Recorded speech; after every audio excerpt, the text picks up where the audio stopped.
Poor Waitress secretly fed a quiet girl every day. One morning, her Mafia boss father walks in. The alarm clock's shrill cry pierced through Elena's thin apartment walls at 4:30 a.m., but she was already awake. Sleep had become a luxury she couldn't afford, not when every moment of rest meant another dollar slipping through her fingers like sand.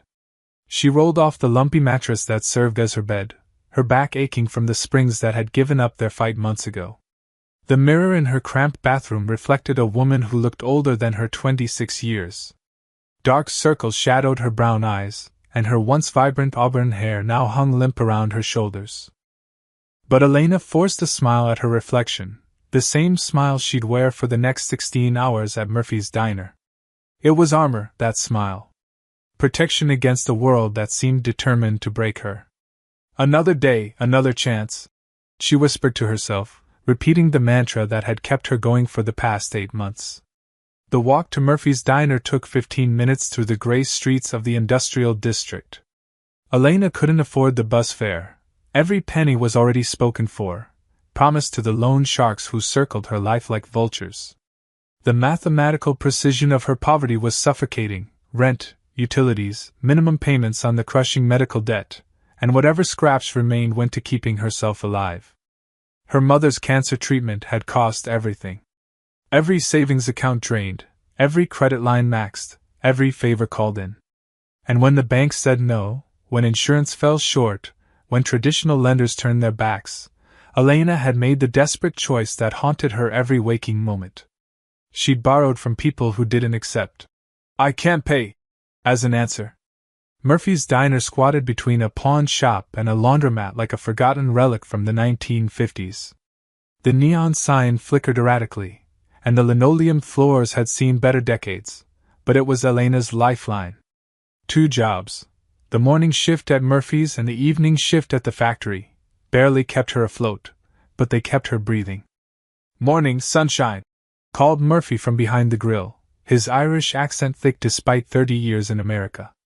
He was a good man, Murphy was, even if he couldn't afford to pay much. He knew Elena's situation without her saying a word, the way she carefully rationed her own meals, the worn soles of her shoes, the haunted look that never quite left her eyes. "Morning, Murphy. Coffee's on me today." Elena tied her apron with practiced efficiency, already calculating the morning rush in her head. Truckers heading out of town, factory workers grabbing breakfast before the early shift, office workers who discovered Murphy's coffee was better than the fancy chains and half the price. The morning passed in a blur of orders, coffee refills, and forced cheerfulness. Elena had perfected the art of being present while her mind raced through numbers. $63 in tips from yesterday. $47 short on this month's loan payment.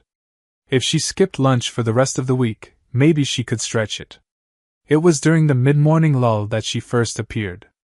The girl couldn't have been more than 8 years old, pale as winter moonlight with dark hair that looked like it had been cut with professional precision. She slipped through the diner's front door like a ghost, her movements quiet and deliberate. Most children her age would have been loud, excited, running ahead of parents or caregivers. This child moved with an adult's caution.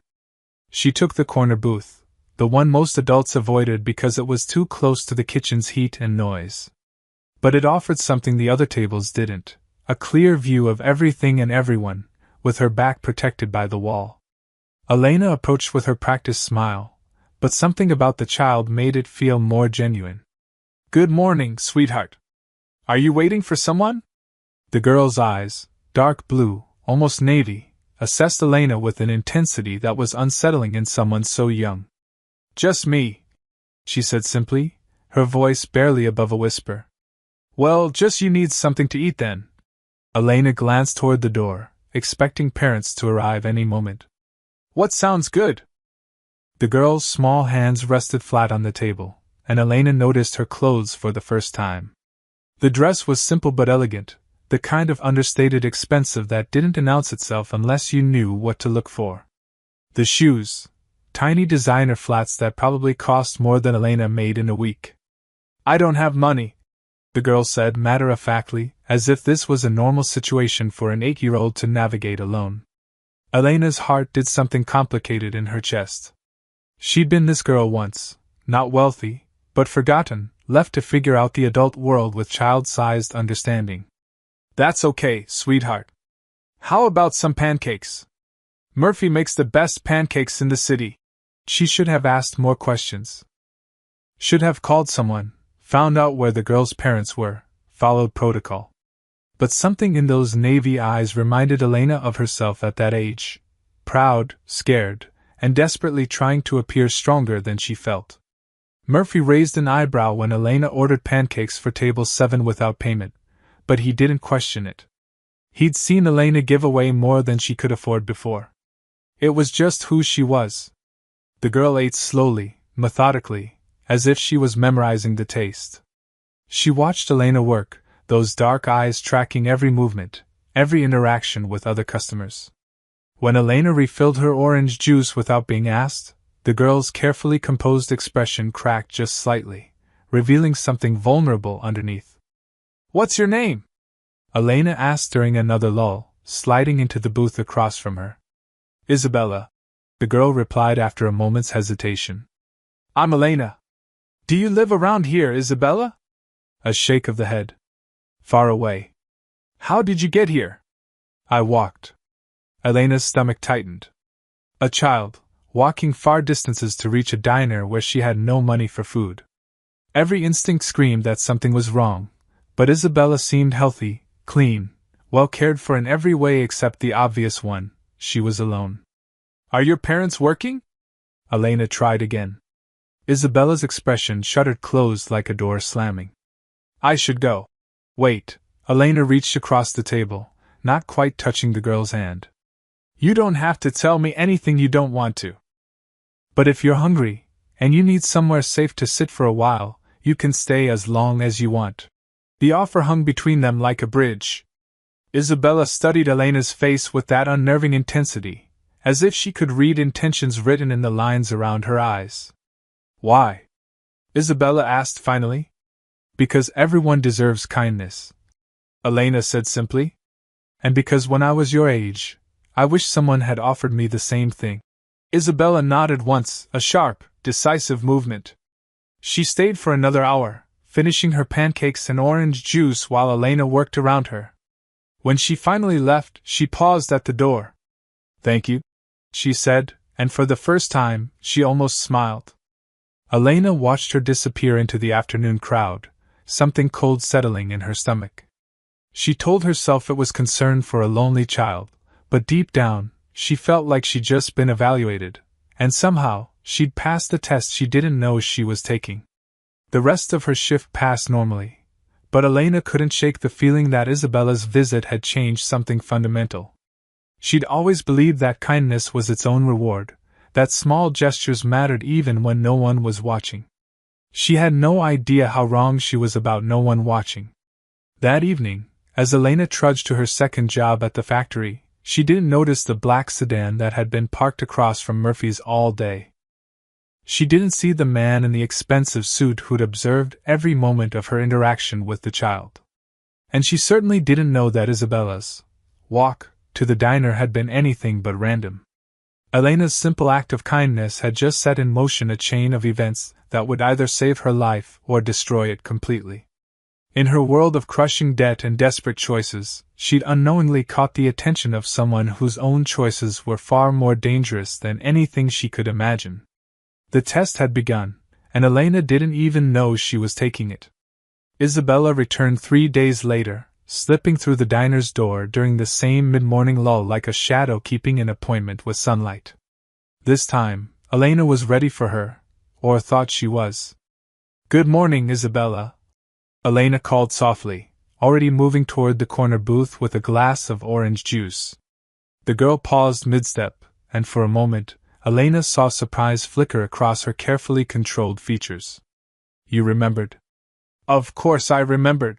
Elena set the juice down and pulled out her order pad, though they both knew it was just for show. "Pancakes again?" Isabella nodded and slid into the booth with that same eerie adult composure. But today, Elena noticed something different. The girl's movements were less guarded, her posture slightly more relaxed. It was a small change, barely perceptible, But Elena had learned to read people's hunger, not just for food, but for connection.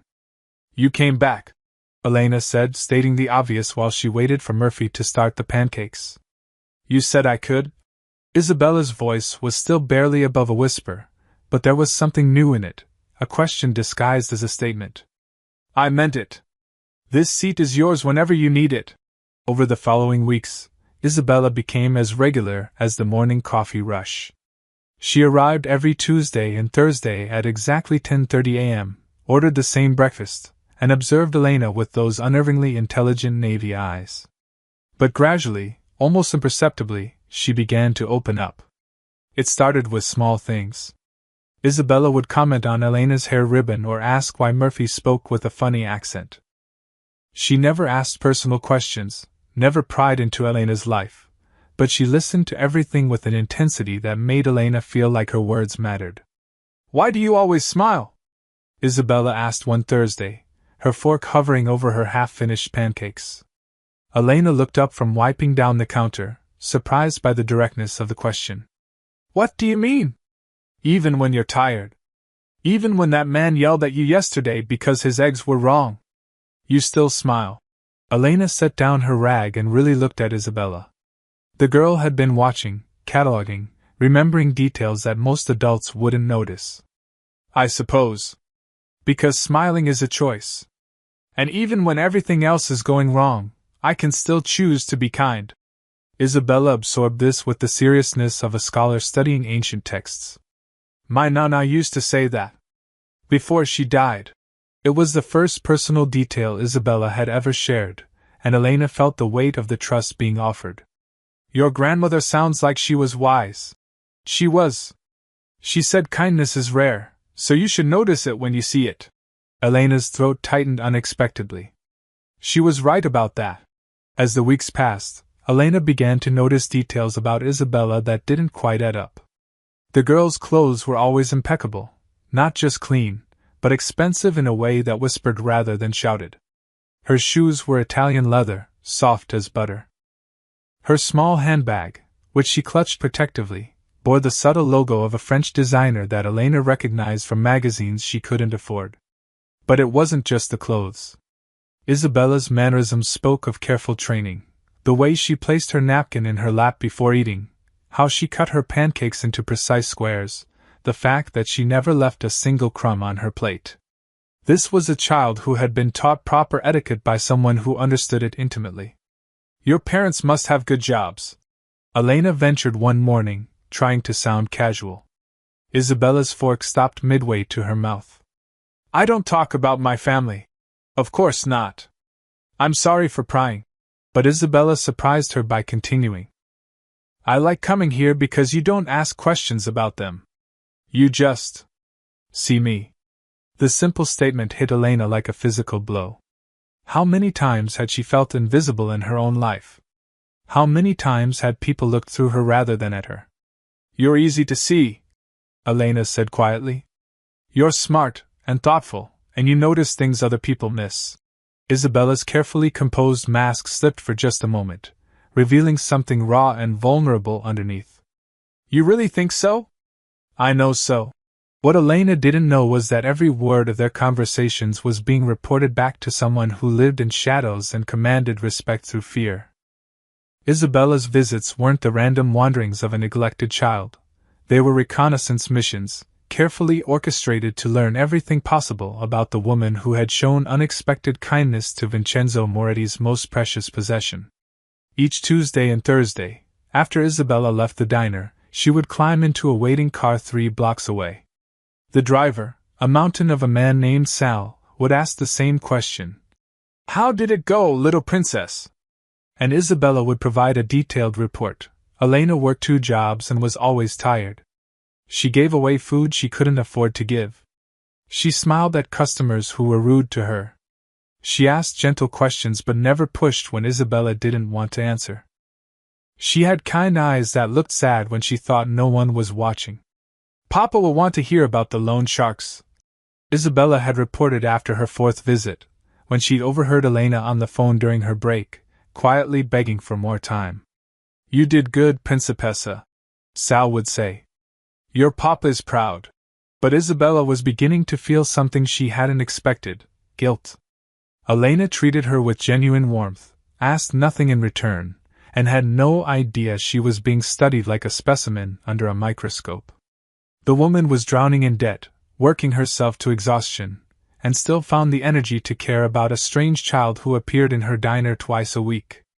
She's different, Papa, Isabella had told Vincenzo the previous Sunday, sitting in his study while he cleaned his guns with the methodical precision he brought to everything. She's not trying to get something from me. Vincenzo had looked up from his work, studying his daughter's face with the same intensity she used to study Elena.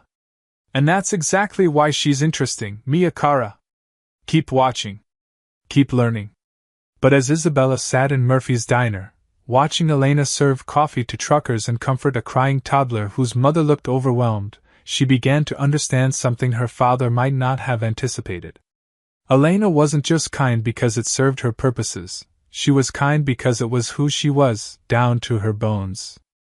And for the first time in her young life, Isabella found herself hoping that her father's plans, whatever they were, wouldn't hurt the woman who had become the brightest part of her carefully controlled world. The irony was exquisite and dangerous. In trying to evaluate Elena, Isabella was beginning to genuinely care about her. The watcher was becoming emotionally invested in the watched, and in Vincenzo Moretti's world, emotions could be fatal. 3 miles away from Murphy's diner, in an office that commanded a view of the entire city, Vincenzo Moretti sat behind a mahogany desk that had witnessed more confessions than most churches. The room was a study in controlled power: Italian leather, Persian rugs, and walls lined with books that weren't just for show. This was a man who understood that true strength came from knowledge, and knowledge required patience. The file spread before him was surprisingly thick for someone who lived such a seemingly simple life. Elena Maria Santos, 26 years old, orphaned at 17 when her father died in a construction accident. Worked her way through community college before dropping out to care for her ailing mother. No criminal record, no outstanding warrants, no political affiliations. On paper, she was exactly what she appeared to be: ordinary. But Vincenzo had learned long ago that ordinary people could be the most dangerous of all. They were unpredictable in their predictability, capable of acts of courage or stupidity that could disrupt carefully laid plans. "Tell me again what she said about kindness," Vincenzo said without looking up from the file. Marco Terranova, his most trusted lieutenant, shifted slightly in his chair. He was used to his boss's tests, the way Vincenzo would ask the same question 3 different ways to see if the answer remained consistent. Isabella said the waitress told her that kindness is a choice, even when everything else is going wrong. That you can still choose to be kind. Vincenzo's fingers drummed once against the desk, a rare display of movement from a man who had learned to control every gesture, every expression, every breath. Interesting philosophy for someone drowning in debt to loan sharks. The sharks are getting impatient, boss. Tommy Castellano's been asking when they can collect. Tommy Castellano is a fool who thinks breaking fingers solves problems. Vincenzo finally looked up, his gray eyes holding the kind of cold intelligence that had built an empire from nothing. What has our surveillance revealed about her daily routine? Marco consulted his notes, though they both knew he had memorized every detail. Murphy's Diner, 5:30 a.m. to 2 p.m., Tuesday through Sunday. Exactly 17-minute walk to Brennan's factory, 2:45 p.m. to 11 p.m. shift. Home by 11:30, lights out by midnight. Grocery shopping every Sunday at 6 a.m. when prices are reduced. Hasn't missed a day of work in 8 months. Friends? Relationships? None. She talks to coworkers but doesn't socialize. The factory supervisor says she keeps to herself, does her job, never complains. Murphy says the same: reliable, punctual, never causes problems. Vincenzo absorbed this information like a computer processing data. A woman with no social connections was either deeply antisocial or protecting herself from something. Given Elena's kindness toward Isabella, antisocial seemed unlikely. The mother's medical expenses? $378,000 over 18 months. Insurance covered roughly 60%. She liquidated everything: savings, retirement, sold the family house. When legitimate sources dried up, she went to Castellano's people. How much does she owe now? 47,000, with interest compounding weekly.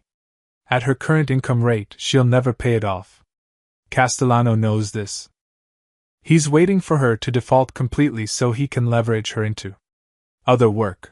The euphemism hung in the air like smoke. They both knew what other work meant in Tommy Castellano's operation. And she has no idea Isabella isn't just a random child? Marco shook his head.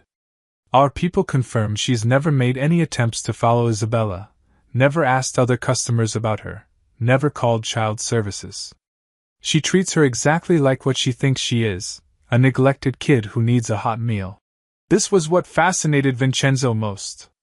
Elena Santos had encountered something that didn't make sense: a well-dressed child with expensive tastes who claimed to have no money, and instead of investigating or exploiting the situation, she simply fed the girl. It was either remarkably naive or remarkably decent. Has Isabella noticed our surveillance? If she has, she hasn't said anything. But boss, Marco hesitated, which was unusual for him. The kid's getting attached. Yesterday she asked if we could arrange for Elena to accidentally find some money. Vincenzo leaned back in his chair, a movement that somehow managed to be both relaxed and predatory. My daughter is developing feelings for this woman. Seems that way. Good. That means Elena's influence is genuine, not calculated. He closed the file with a decisive snap. Continue the surveillance. I want to know every person she speaks to, every decision she makes, every moment of doubt or strength. How long do we keep this up? Until I'm satisfied she's worthy of my daughter's trust. Vincenzo stood and moved to the window, his reflection ghost-like in the bulletproof glass. Or until I determine she's a threat that needs to be eliminated. Below him, the city sprawled like a chessboard, full of pieces that could be moved, sacrificed, or protected according to his will. But Elena Santos remained an unknown quantity, and unknown quantities made Vincenzo uncomfortable. He had built his empire on reading people, on understanding their motivations and exploiting their weaknesses. Everyone wanted something: money, power, revenge, love. Everyone could be bought, threatened, or manipulated. But Elena seemed to want nothing more than to survive with her dignity intact, and that made her either incredibly foolish or incredibly dangerous. There's something else, boss, Marco said carefully. She's been asking Isabella gentle questions. Nothing invasive, but she's clearly concerned about a child showing up alone. Define gentle. Things like, do your parents know where you are and is everything okay at home? Isabella deflects, and Elena backs off immediately. But she's watching the kid, making sure she eats, checking that she's safe. Vincenzo nodded slowly. Elena's protective instincts were genuine, another point in her favor, or another potential complication. A woman who truly cared about Isabella's welfare might not be easily dismissed or controlled if she perceived a threat to the child. Double the surveillance, he decided. I want to know what Elena Santos dreams about. Marco nodded and headed for the door, but Vincenzo's voice stopped him. And Marco? Make sure Isabella doesn't suspect anything. My daughter's happiness is worth more to me than anything else in this city. After Marco left, Vincenzo remained at the window, watching traffic flow like blood through the city's arteries. Somewhere out there, Elena Santos was serving coffee and clearing tables, unaware that her simple kindness had caught the attention of the most dangerous man in 3 states. The test was far from over, and Elena was still passing it without knowing she was being graded. But the stakes were about to rise considerably, because Vincenzo had made a decision that would change everything. Tomorrow, he would visit Murphy's diner himself. The morning started like any other Tuesday, with Elena arriving at Murphy's before dawn and the familiar ritual of preparing for another day of survival. She had no way of knowing that 3 blocks away, a convoy of black vehicles was already in position, or that the most powerful man in the city had been awake since 4 a.m., choosing his clothes with the same precision a general might select weapons for battle. Isabella arrived at exactly 10:30, as she had every Tuesday for 2 months. But today, something was different. The girl's usual composed demeanor seemed fragile, like glass under pressure. Her navy eyes darted toward the door more frequently than usual, and her hands trembled slightly as she cut her pancakes into perfect squares. "You seem nervous today, sweetheart," Elena observed, refilling Isabella's orange juice. "Everything okay?" Isabella's fork paused midair. "Someone important is coming." "Oh? Family?" The question hung between them like a loaded gun, and Elena saw something flicker across Isabella's face: fear, anticipation, maybe both. But before the girl could answer, the diner's bell chimed, and the temperature in the room seemed to drop 10 degrees. Elena turned toward the door and felt her blood freeze in her veins. The man who entered Murphy's diner didn't belong there any more than a wolf belonged in a petting zoo. Everything about him screamed danger: the way he moved with predatory grace, the expensive cut of his dark suit that probably cost more than Elena made in 6 months, the absolute silence that fell over the other customers like a heavy blanket. But it was his presence that truly unsettled her. This was a man accustomed to command, to being the most dangerous thing in any room he entered.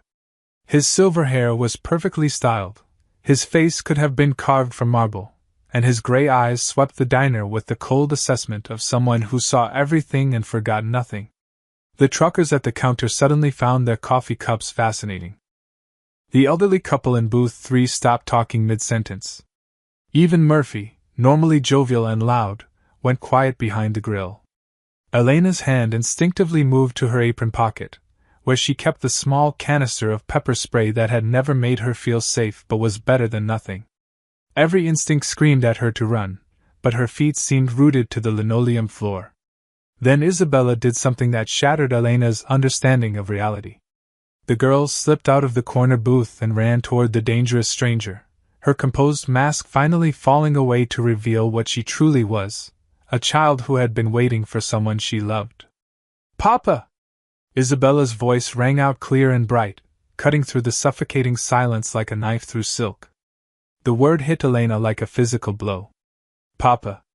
This man, this terrifying, powerful, obviously dangerous man, was Isabella's father. Elena watched in stunned silence as the stranger's entire demeanor transformed. The predatory coldness melted away as Isabella launched herself into his arms, and for a moment, he was simply a father embracing his daughter. His hands were gentle as he smoothed Isabella's hair, and when he spoke, his voice carried an warmth that seemed impossible given his intimidating presence. "Ciao, mia principessa," he murmured, the Italian rolling off his tongue like music. "Have you been good?" "Yes, Papa. Elena gave me extra strawberries today." At the mention of her name, those gray eyes found Elena across the diner, and she felt like a butterfly pinned to a display board. The man's gaze was surgical in its precision, taking in every detail of her appearance, her posture, her obvious terror. He set Isabella down gently, and approached Elena with the measured steps of someone who had never needed to hurry because everyone else waited for him. The other customers seemed to collectively hold their breath. "You must be Elena," he said, his voice carrying just a hint of an accent that spoke of old-world sophistication. "I am Vincenzo. Vincenzo Moretti." Elena's mouth went dry. Even she had heard whispers of that name in the darker corners of the city, spoken in the same hushed tones people use for natural disasters and terminal illnesses. Yes, I'm Elena," she managed, her voice barely above a whisper.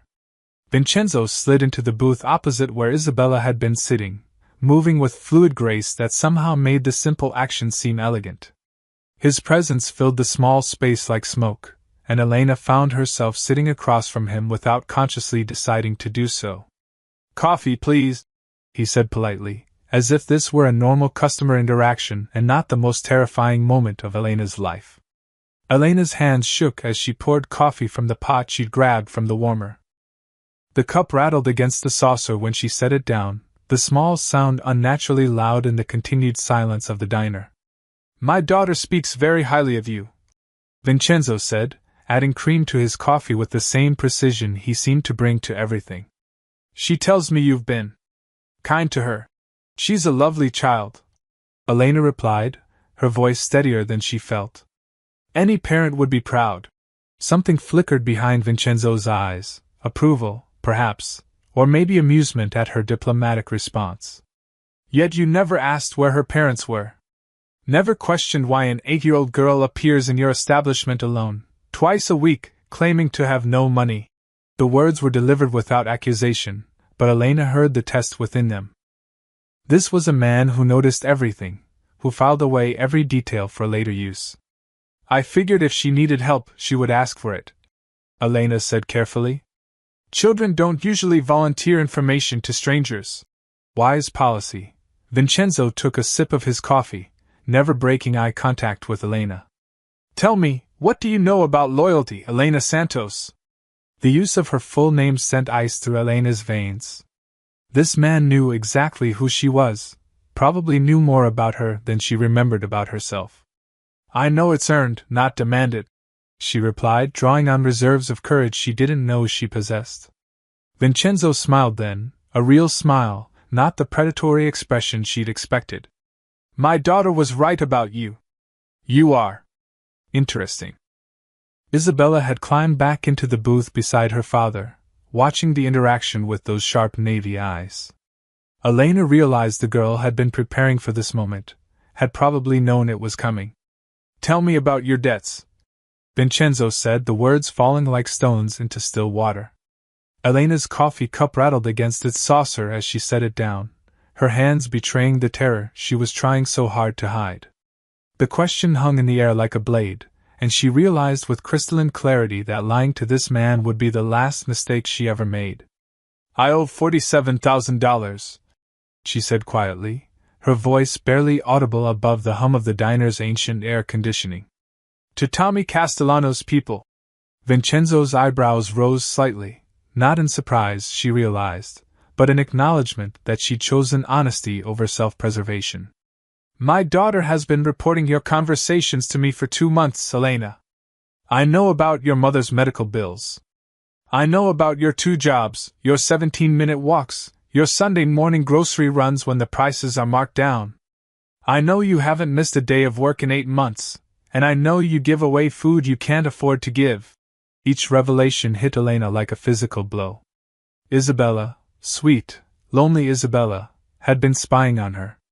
Every kindness, every gentle word, every moment of genuine connection had been observed, catalogued, and reported back to this terrifying man. She looked at Isabella, who sat quietly beside her father, those navy eyes now filled with something that looked suspiciously like guilt. You've been watching me. Yes, Isabella whispered, her composed mask finally cracking completely. But not the way you think. My daughter, Vincenzo interjected smoothly, has been conducting what you might call a character assessment. You see, Elena, in my line of work, trust is a currency more valuable than gold. And trust must be earned through observation, not words. What is your line of work? Elena asked, though she suspected she already knew the answer. Vincenzo's smile was sharp as a razor's edge. I'm a businessman who deals in, shall we say, unconventional markets. I solve problems that others cannot solve. I provide services that others cannot provide. And I protect what is mine with absolute ruthlessness. The euphemisms were elegant, but Elena understood their meaning.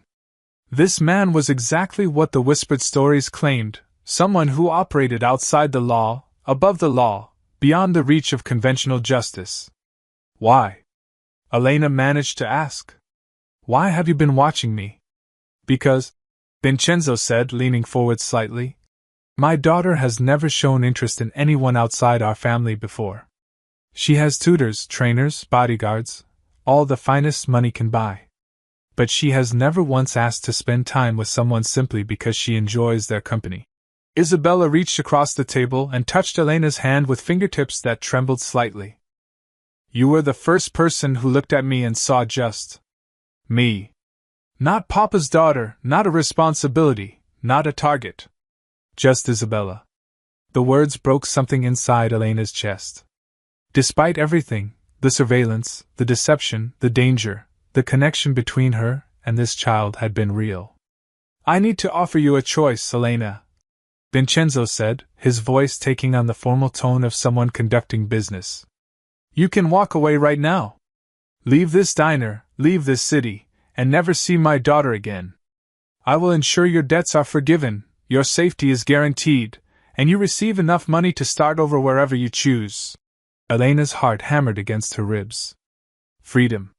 Safety.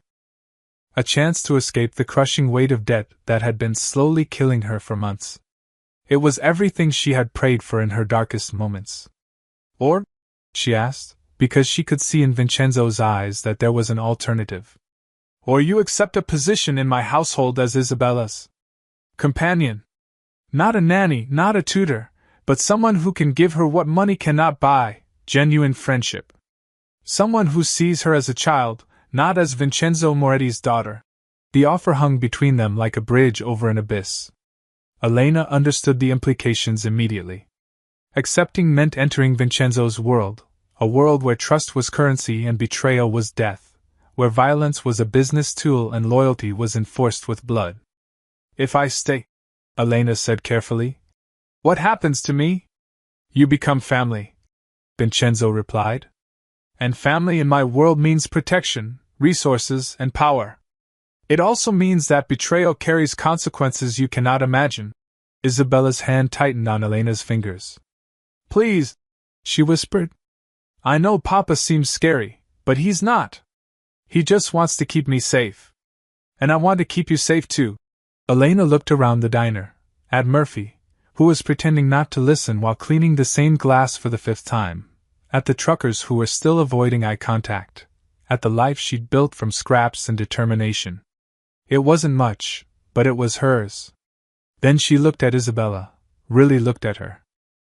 Beneath the expensive clothes and adult composure was an 8-year-old girl who had been born into a world of shadows and violence, who had probably never had a normal friendship in her life.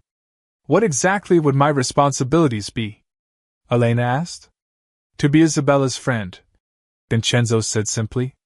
To show her kindness, to teach her that not everyone in the world wants something from her, to give her experiences that money cannot buy.